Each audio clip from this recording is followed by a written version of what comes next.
año más y ya son 21, el Congreso Internacional de Tecnologías para la Educación y el Conocimiento y de Pizarra Digital, Interestatic 2016, ha reunido en la sede central de la UNED en Madrid a estudiantes, profesores y otros expertos de distintos países e instituciones.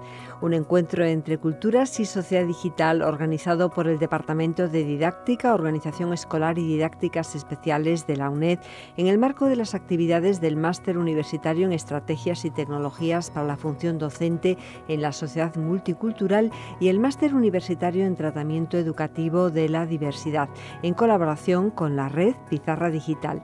En Canal UNED, canal.uned.es, se recoge buena muestra de los temas del Congreso sobre diversidad, estrategias y tecnologías.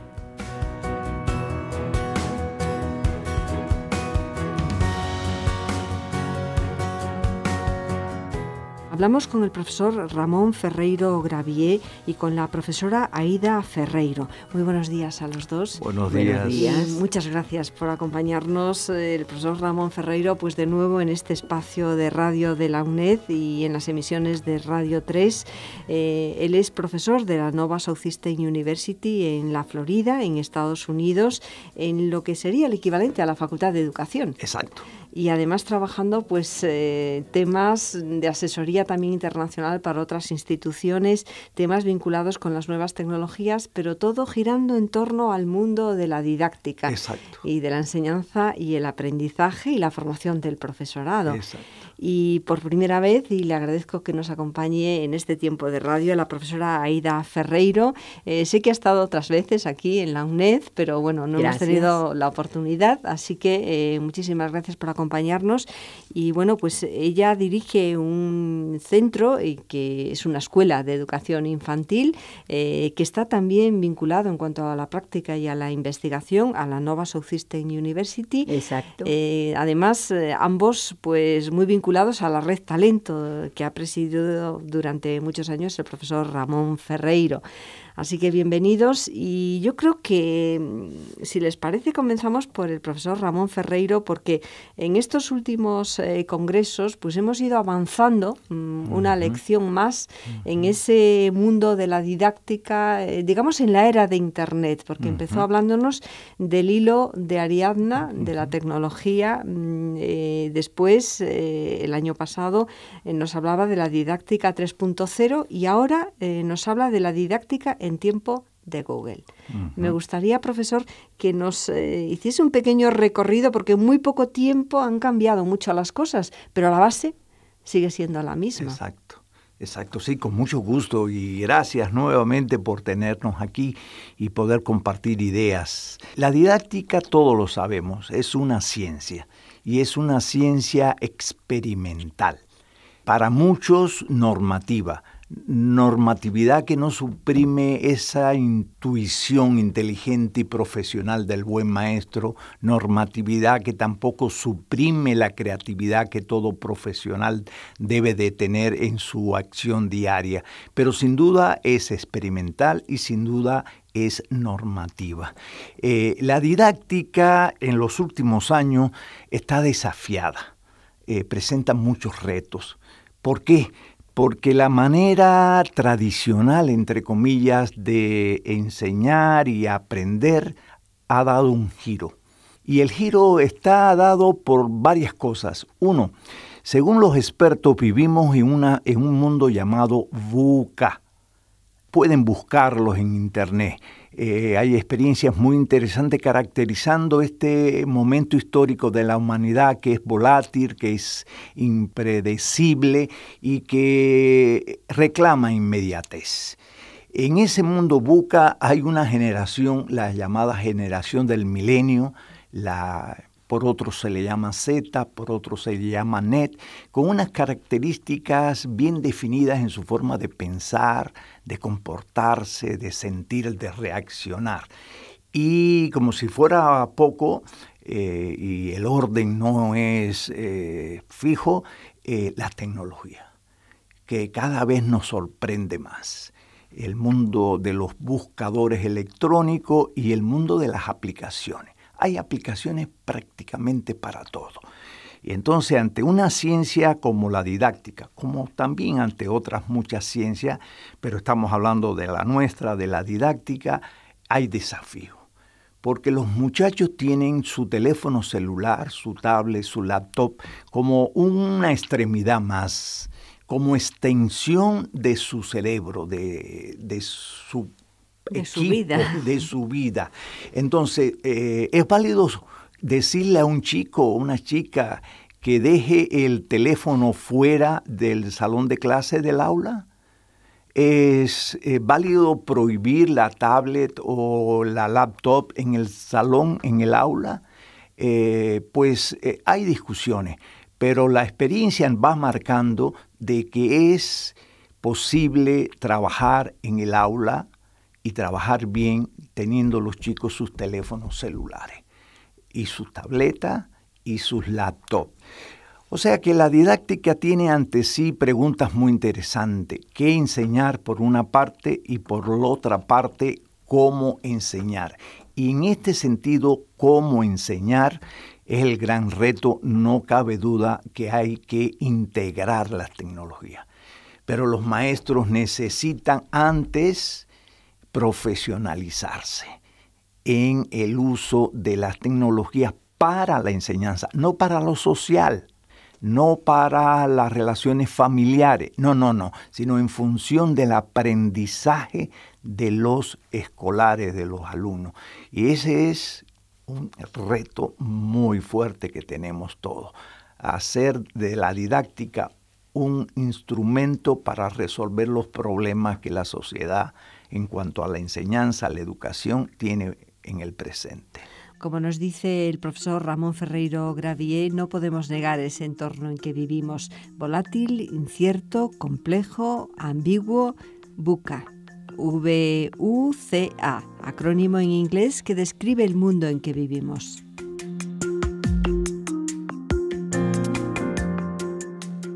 Como este es un programa que estamos grabando en los estudios de radio de la UNED en el marco de ese Congreso Internacional de Tecnologías para la Educación y el Conocimiento y también de Pizarra Digital, pues cuando nuestros oyentes escuchen este coloquio, pues ya podremos poner los enlaces en Canal UNED a la conferencia plenaria que va a pronunciar el profesor Ramón Ferreiro Gravier sobre la didáctica en tiempo de Google.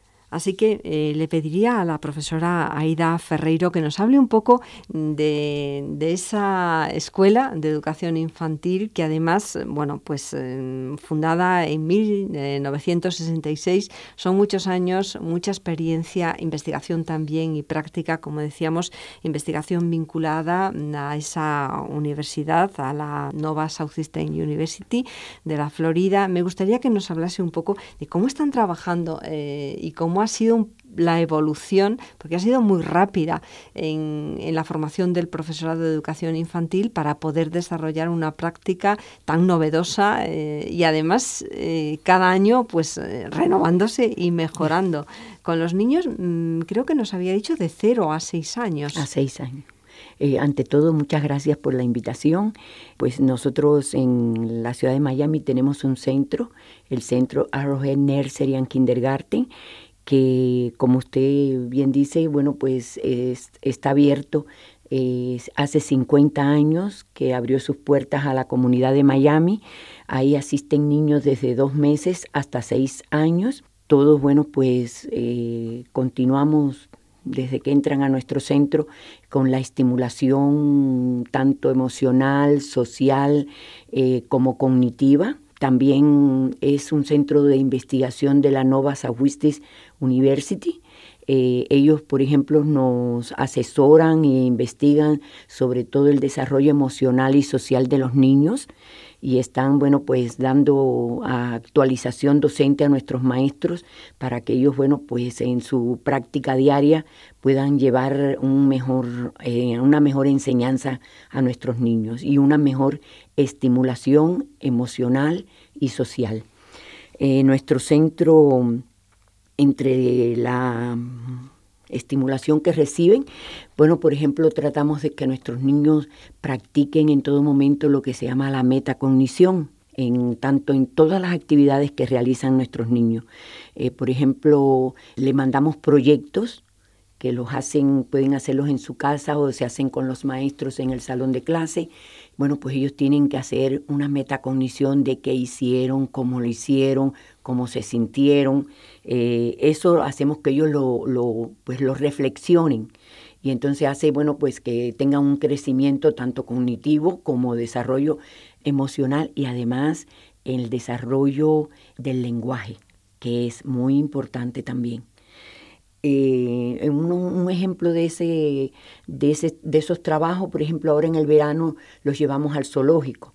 Hacemos una preparación previa de cómo deben ellos, de qué van a ver, qué expectativas tienen ellos al ir a hacer esa visita, pero ya después tenemos otra mayor, reflexionar sobre lo visto.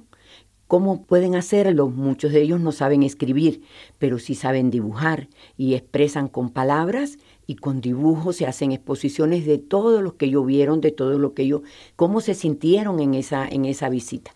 Realmente es un trabajo arduo, pero muy estimulante para los maestros que trabajamos allí y el personal completo. Imagino, por lo que nos está comentando profesora Aida Ferreiro, que están, pues de alguna manera, organizados por edades también, sí, dentro de eso, de esa franja entre los 2 meses, como nos decía, y los 6 años.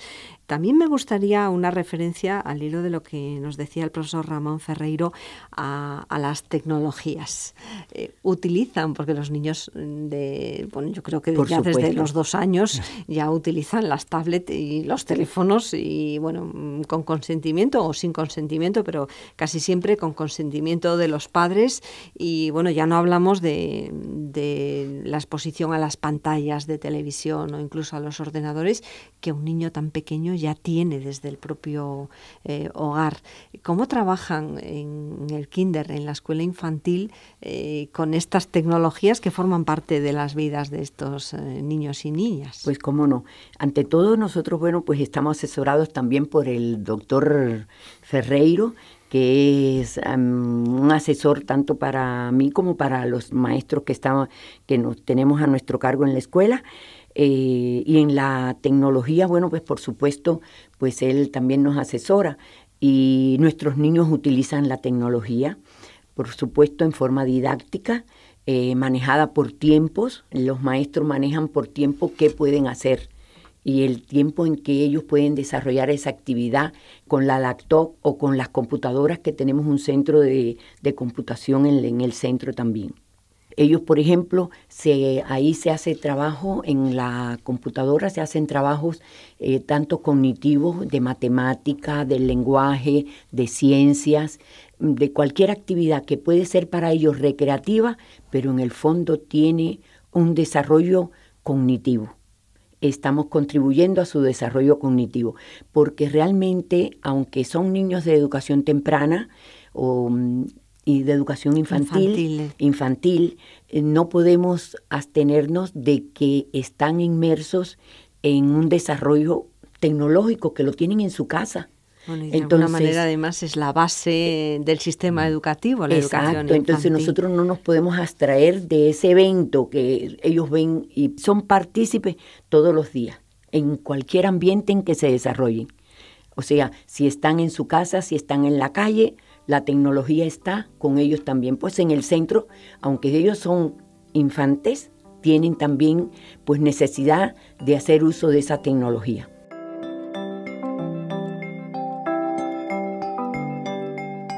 Hay un momento clave, digamos, en el sistema educativo, que es la educación secundaria. Al menos en España nos preocupa mucho. Quizás pues los maestros, los profesores de educación infantil, pues aquí en España pues tienen una buena formación, aunque como nos mencionaba la profesora Aida Ferreiro, pues es un ejercicio continuo. Siempre tienen que estar formándose y actualizándose. Pero quizás el caballo de batalla del sistema educativo sea la educación secundaria, trabajar con adolescentes, con esos jóvenes, sobre todo porque ellos sí que están inmersos de lleno, como antes nos mencionaba, profesor, en ese mundo de las redes, de Google, de las tecnologías. Pensando en esos profesores que tienen que dar clase a esos chicos y chicas, que además no siempre han tenido una buena formación didáctica. ¿Qué sugerencias o cuáles serían las claves para una buena formación desde esa perspectiva de una buena formación didáctica, de un conocimiento de las estrategias para saber cómo transmitir los conocimientos, pero al mismo tiempo pues utilizando todo ese entorno rico que tienen los jóvenes de hoy en día? En ese caso, tanto para la secundaria, que no solamente es aquí el talón de Aquiles, sino universalmente, lo es también en Estados Unidos y en otros muchos países. Todo marcha bien en la educación preescolar, todo marcha bien en la primaria, llega la secundaria y el secundario superior y ahí hay una conmoción, ¿verdad? Por las características propias históricamente toda la vida del adolescente, que ahora se ve matizado con el mundo de la tecnología. Y también porque el profesor que menos pedagogía, que menos didáctica de todo sistema educativo a nivel internacional son precisamente lo de esa franja, lo de la secundaria y prepa o bachillerato, según el nombre que adquiere en los diferentes países. En mi opinión, se necesitan varias cosas para una buena formación del profesorado en general y en particular de secundaria. Uno, tiene la labor de un profesor de secundaria apoyarse en una teoría del aprendizaje. Hay bastante consenso, entre comillas, que la teoría que mejor orienta a un profesorado hoy por hoy es el constructivismo social. Antaño fue el conductismo, en la década de los 60 del siglo pasado y 70, en la década de los 80 fue el cognoscitivismo. Hoy hay bastante consenso internacional de que la teoría del aprendizaje que más convence es el constructivismo social. Y por lo tanto, cierto conocimiento de esa teoría tiene que tener el maestro. Pero decía Freinet, con teoría no basta, con teoría no cambia el aula. Entonces, ¿qué se necesita además? Una metodología, es decir, pautas para la actuación en el aula. En mi opinión, la más consecuente con la teoría es la metodología del aprendizaje cooperativo, porque la teoría es constructivismo social, se construye el conocimiento poco a poco y con la compañía de otro, pues la metodología más congruente con esa teoría es la metodología del aprendizaje cooperativo. Me va a permitir recordar una reciente publicación suya. Además, pondremos un enlace a la videoclase que grabó en la UNED precisamente sobre el método ELI que usted ha diseñado. La publicación Cómo ser mejor maestro, método ELI. Y bueno, aprovecho para mencionar también su último libro hasta este momento, Pasión por la enseñanza, pasión que nos ha demostrado pues en estas grabaciones de la UNED, tanto en vídeo como en audio. Me gustaría unos apuntes de ese método ELI, profesor Ferreiro. Y ese es el tercer elemento. El primero, contar con presupuestos teóricos, con una teoría. El segundo, tener una metodología, el aprendizaje cooperativo. El tercero, tener método. El método es lo más específico, lo más particular, pero tiene que ser congruente con una metodología y con una teoría. La propuesta mía es el método ELI. Es un regreso a lo básico, es un llamado de atención que ya de manera presencial o ya a distancia, empleando o no la tecnología, hay que cumplir 7 funciones didácticas. Lo hemos comprobado y lo hemos experimentado a través de muchos años. El maestro tiene que captar la atención de los estudiantes. el maestro tiene que orientar la actividad de los estudiantes, el maestro tiene que activar para que el alumno aprenda. El aprendizaje tiene lugar a nivel de corteza cerebral, ahí en el cerebro. Cualquier tipo de aprendizaje, su base neuroanatómica, neurofuncional, está en la corteza cerebral. Son las llamadas dendritas, cuando hacen sinapsis, las que permiten que aprendamos. Los últimos hallazgos de las neurociencias nos pueden orientar y nos orientan el camino a seguir en cierta medida, pero hay que tamizarlo didácticamente. Entonces es necesario activar. Otrora hablábamos de motivación. Sí, pero la motivación es una variable dependiente, es decir, es un resultado de. Pero para aprender previamente, para que surja esa motivación, a los alumnos hay que activarlo. Pero además hay, como decía la profesora Ferreiro Aida, hay que hacer que reflexionen. Toda actividad humana es importante por ser nuestra, humana. Pero si uno reflexiona, toma conciencia de qué hizo, cómo lo hizo, o qué va a hacer, qué quiere lograr, o para realizarlo, qué medidas tomar, eso que los psicólogos llamamos pensar sobre el pensamiento y los filósofos llaman reflexionar. Bueno, eso es metacognición.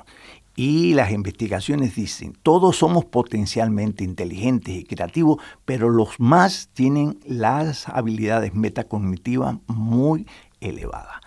Pero hay algo que es interesante, que es la función didáctica del procesamiento de la información. Hoy por hoy, en la era de la sociedad del conocimiento de la información para otros, no basta con leer y comprender lo que se lee. Es necesario procesar la información, es decir, tener estrategias que permitan lo que se lee, trabajarlo y que se incorpore a nuestras estructuras cognitivas, a nuestros esquemas mentales.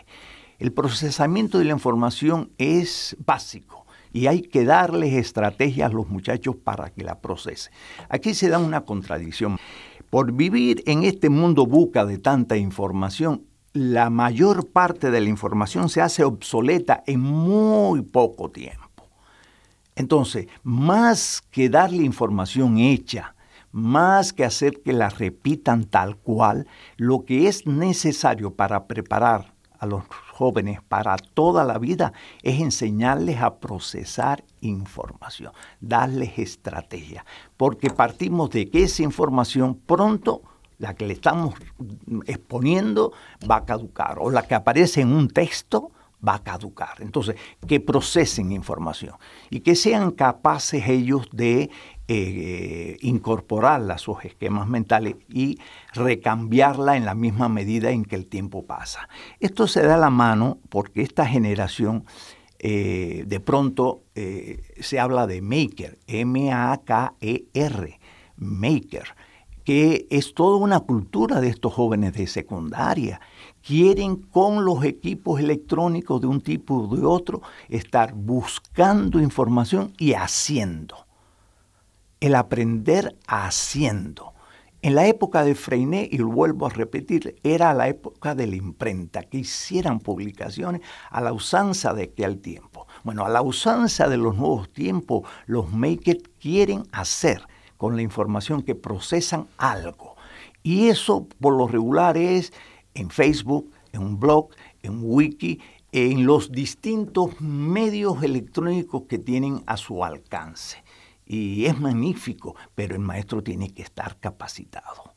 Lo que es además impresionante es que quizás en esta era, digamos, de Internet, la globalización, pues yo creo que se ve muy claramente cuando vemos a la juventud, porque cualquier muchacho en cualquier parte del mundo, pues depende, claro, de las tecnologías que pueda tener a su alcance y evidentemente pues tenemos zonas de brecha digital, pero muy grande. En general es capaz de manejar un teléfono móvil, una tablet, de intentar comunicarse a través de las redes, de aprender creando y también de co-crear, de ser emisores, receptores y creadores a su vez de contenidos. Y aquí, profesor, entramos en otra de sus recientes líneas de investigación. Digo recientes porque el profesor Ramón Ferreiro pues va siguiendo día a día todo ese desarrollo, y en otros programas mencionábamos que realmente es un formador de formadores, con una experiencia de muchos años trabajando en el aprendizaje, en la enseñanza, en la didáctica y siempre avanzando. Es el tema de la curación de contenido. Sé que dentro de muy pocas fechas, estamos grabando a principios de julio en la UNED, así que dentro de muy pocos días va a participar en un encuentro precisamente tratando este tema de la curación de contenido. Me gustaría un apunte pensando en los docentes, en los profesores que tienen de alguna manera que adquirir una serie de competencias que muchas veces desbordan el propio papel y tienen que estar al día continuamente.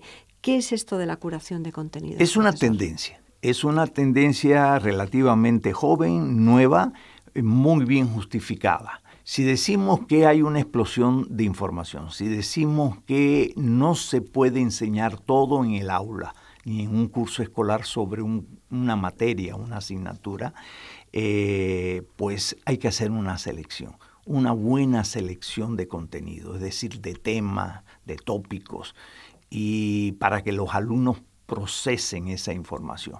Entonces, una de las competencias profesionales que todo maestro tiene que tener y desarrollar es la de curación de contenido. ¿Qué entender en palabras simples? Sencillamente, el maestro tiene que ser un experto en filtrar de todo el universo de información que aparece en el programa, en el plan de estudio, en el currículum. ¿Cuáles son los nódulos fundamentales alrededor del cual está todo lo demás?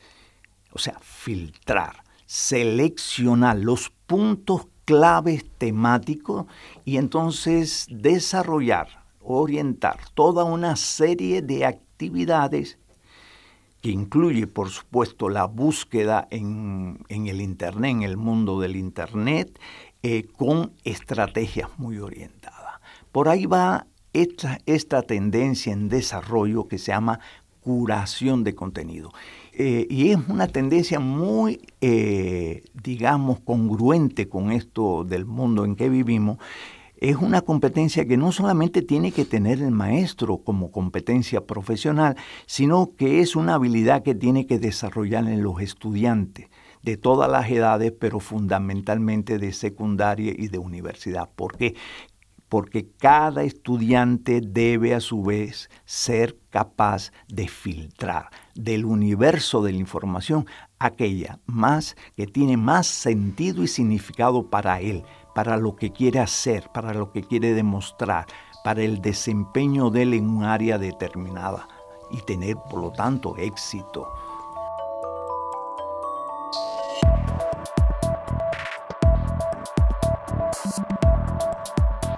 Bueno, el tiempo de radio es muy limitado y, bueno, Canal UNED a través de Internet nos permite continuar un poco más esta conversación con el profesor Ramón Ferreiro y la profesora Aida Ferreiro. Así que, profesor, me gustaría también un apunte sobre el microlearning, el microaprendizaje, porque con todo este mundo de los MOOC, de los cursos abiertos en línea y muchas veces además gratuitos, yo creo que todo el sistema educativo también se contagia de esas tendencias. Me gustaría que nos hiciese un apunte sobre el microaprendizaje. Y todo es además de, y no hay contradicción entre estas tendencias, además, así lo veo yo. ¿Qué pasa? En la década de los años 70, todos aquellos que ya estábamos en la enseñanza, yo era muy joven, había un movimiento muy fuerte que se llamó microenseñanza. Microenseñanza era un entrenamiento para que nosotros los profesores aprendiéramos uno de otro con grabaciones. Eso era en aquella época, microenseñanza. Pero de lo que se trata ahora es de microaprendizaje. Y no tiene que ver con la formación profesional del maestro grabando video y observando entre colegas esos videos, esos pedacitos de video. No, aquí la tendencia microaprendizaje trata de que las nuevas generaciones, su atención activa gira o se mueve en 15 minutos aproximadamente. Más y ya estamos exagerando. Y quizás estemos exagerando. Y entonces es la dosificación, principio de la didáctica, siempre universal, la dosificación, la graduación de dificultad y de tareas. Entonces, la esencia de la tendencia es presentar en bit, lo que los americanos también llaman chunk, pedazos, la información, pero pedazos muy bien trabajados didácticamente, en el que no solamente se les active, se les oriente, se les haga reflexionar, se les haga procesar y siempre haya un producto, un resultado. Entonces es crear una cadena de aproximadamente 15 minutos y que vayan concatenándose y vayan desarrollando un desempeño deseado. Por ahí va la noción de microaprendizaje, a partir de los resultados de las investigaciones de la neurociencia. Sería un poco como aprender a través de pequeñas unidades de contenido interconectadas, interconectados, pero que te hacen trabajar, con actividades, que te hacen buscar, que te hacen demostrar, que te hacen hacer algo objetivo, evidente que mostrar en la red, por supuesto, porque eso es lo que ellos quieren, una generación que les gusta compartir lo que piensan, lo que sienten, lo que han encontrado, lo que han hecho.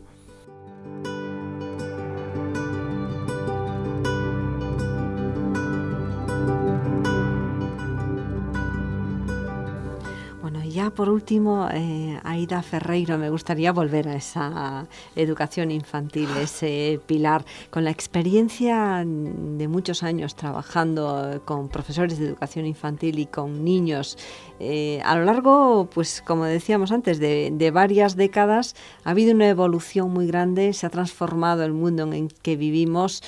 ¿Cómo son los niños de hoy en día? ¿Cómo se perciben en una escuela infantil? En este caso de Miami, que además multicultural, donde se juntan pues no solamente lenguas distintas, sino culturas distintas, razas distintas. Yo creo que es un crisol de culturas. Así mismo como usted lo dijo, es un crisol de culturas. Allá en Miami, bueno, pues tenemos pues razas, culturas, religiones, etcétera, muy diferentes. Y los niños, ¿cómo son? Ávidos de aprendizaje. Y una de las cosas importantes que quería señalar, que ahorita hablamos sobre la investigación de la Universidad Nova, es precisamente que estamos manejando un programa que se llama Harmony, que es armonía. Pero, ¿qué tipo de armonía? Precisamente es como tenemos en Miami la multicultura, de religión, de todo, que estamos trabajando en los niños con la universidad, cómo los niños son capaces de aceptarse con sus semejanzas y con sus diferencias. Entonces, ese es un trabajo muy importante que realizamos con la Nova, que para tratar esa multiculturalidad, que se acepten unos a otros. Entonces, ese es un trabajo muy importante que se realiza precisamente desde la educación infantil, para que cuando lleguen adultos, bueno, pues ya estén preparados para ello. Para esta sociedad, como decíamos, global, intercultural, exacto, multicultural, diríamos también. Pues muchísimas gracias a los dos. Bueno, el tiempo de radio es limitado, como mencionaba, pero además los profesores Ramón Ferreiro Gravier y Aida Ferreiro pues están participando en este 21 Congreso Internacional de Tecnologías para la Educación y el Conocimiento y 8º de Pizarra Digital, Encuentro entre Culturas y Sociedad Digital, Interestatic 2016, que se está desarrollando en la Facultad de Educación, en la sede central de la Universidad Nacional de Educación a Distancia y que además precisamente preside una profesora de la Facultad de Educación, María Concepción Domínguez Garrido, catedrática de Didáctica. Muy buenos días y hasta otro encuentro. Muchas gracias. Muchas gracias.